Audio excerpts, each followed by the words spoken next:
mau cek kehadiran dulu. Apa semua hadir? Hadir. Pada hari ini kita akan melakukan kegiatan kita tentang struktur cerita fantasi. Cerita fantasi. Ini materi yang sebenarnya Anda sudah ketahui, tetapi Ibu akan mengulangi sekali lagi untuk mengetahui sejauh mana pemahaman kamu tentang cerita fantasi. Nah, kompetensi yang akan kita capai adalah merinci struktur cerita fantasi. Nah, kira-kira kamu sudah pernah dengar tentang struktur cerita fantasi? Sudah pernah dengar? Sudah. Tiga. Oke. Apa saja? Yang pertama ada orientasi, kedua apa? Jadi ada tiga ya. Ada orientasi, komplikasi, dan kita. Di sini kamu perhatikan ada sebuah gambar. Perhatikan gambar di sini. Kira-kira menurut kamu gambar ini gambar tentang apa? Penyihir. Dua orang penyihir? Ya. Di sini ada dua orang penyihir. Dilihat dari mana ini disebut gambar penyihir ini? Penampilan ya? Ya. Di sini dia menggunakan topi yang seperti orang sulap itu, Ya. Jadi ini adalah gambar penyihir. Kira gambar ini apa bisa dijadikan sebuah cerita fantasi? Bisa.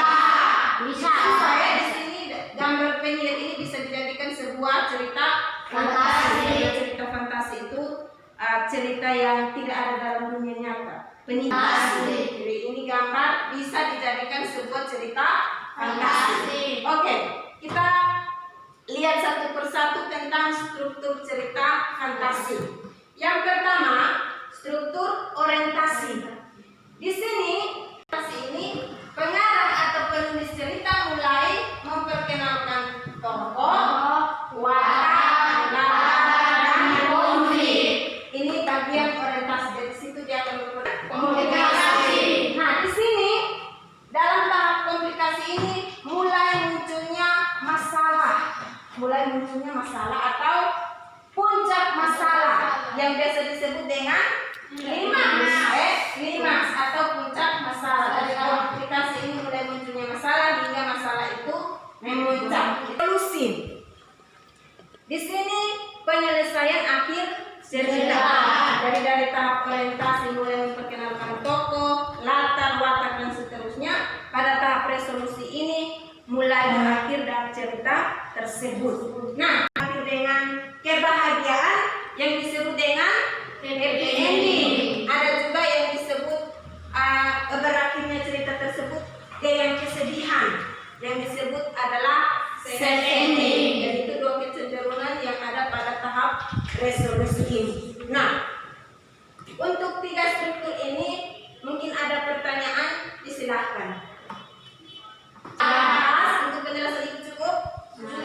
Oke. Selanjutnya silakan buka buku cetak halaman 56. Sudah dalam bentuk kelompok, oke? Jadi di sini tugas yang Anda lakukan adalah menemukan struktur cerita fantasi dengan judul Sepasang Saudara Penyihir yang ada dalam buku cetak yang di depan Anda. Bisa? Bisa. Jadi dalam kelompok yang kelompok ini kamu kerja bagian orientasi dari cerita Sepasang Saudara Penyihir itu masuk dalam tahap orientasi. Seperti tadi penjelasan itu mulai memperkenalkan tokoh. Yang kelompok kedua kamu kerja bagian komplikasi, komplikasi mulai munculnya masalah pada cerita fantasi Sepasang Saudara Penyihir itu kira-kira komplikasinya yang mana? Dan yang kelompok yang di belakang ini kamu bagian resolusi, resolusi. Silakan baca.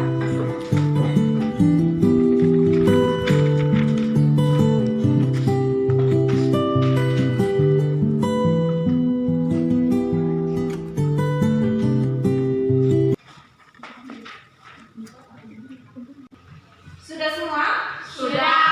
Oke, kalau begitu sekarang kita lanjut ke setiap kelompok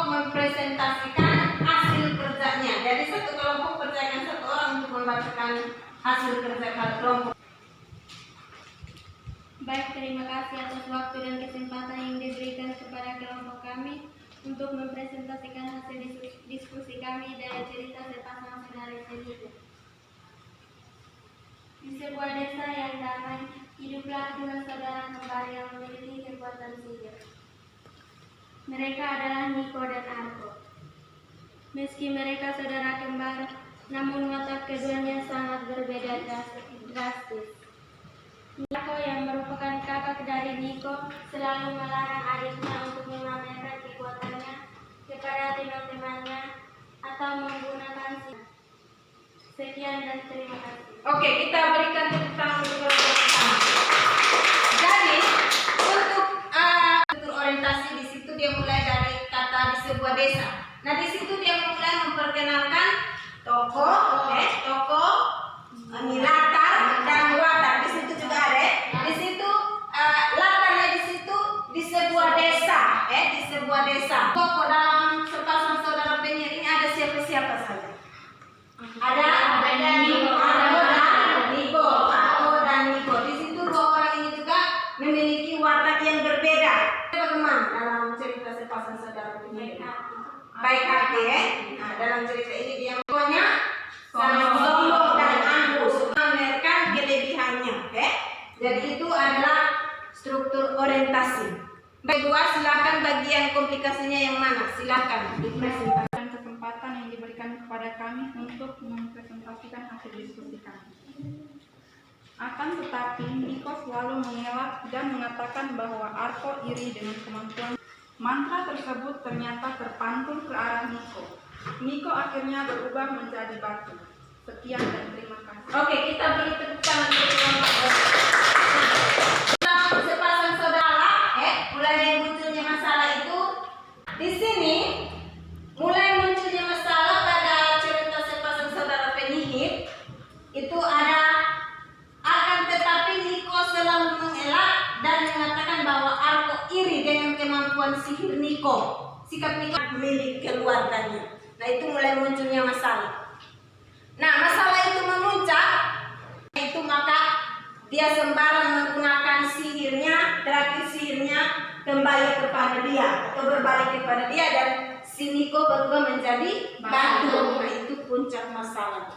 Bisa tahap yang terakhir bagian resolusi. Untuk kelompok 3 disilahkan. Terima kasih atas waktu dan kesempatan yang diberikan kepada kami kelompok 3 untuk mempresentasikan hasil diskusi kami.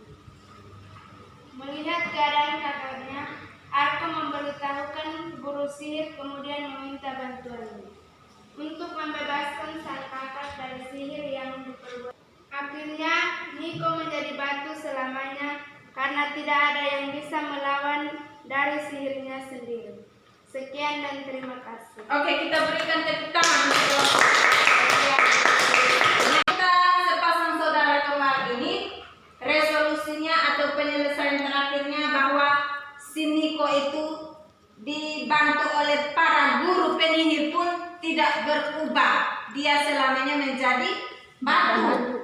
Dari cerita sepasang saudara penyihir ini bahwa kita tidak boleh sombong atau angkuh. Kita tidak boleh sombong. Dia cerita tentang sepasang saudara penyihir. Bisa? Bisa. Bisa. Oke. Dari cerita sepasang saudara penyihir ini, maka kita dapat simpulkan bahwa struktur cerita fantasi itu ada 3 hal utama. Ada tahap orientasi, ada komplikasi dan resolusi. Bisa? Bisa. Baik. Tugas untuk kamu supaya lebih memahami materi tentang struktur cerita fantasi. Cuma Anda mencari sebuah cerita fantasi, judulnya berbeda-beda, Jadi terserah mau ambil judul apa saja cerita tersebut dan tentukan struktur, orientasi, komplikasi dan resolusi dari cerita fantasi yang Anda baca. Bisa? Itu sebagai tugas untuk kamu. Silakan kerja di rumah, Bisa? Yang pertemuan kita hari ini cukup. Ibu harap materi ini tetap ada di benak kalian, tidak boleh lupa. Struktur cerita fantasi itu ada 3. orientasi, komunikasi, dan ekspresi. Baik, terima kasih. Anda tetap bersemangat untuk mengikuti pelajaran bahasa Indonesia. Tetap semangat untuk selanjutnya dan jaga kesehatan. Selamat siang dan terima kasih.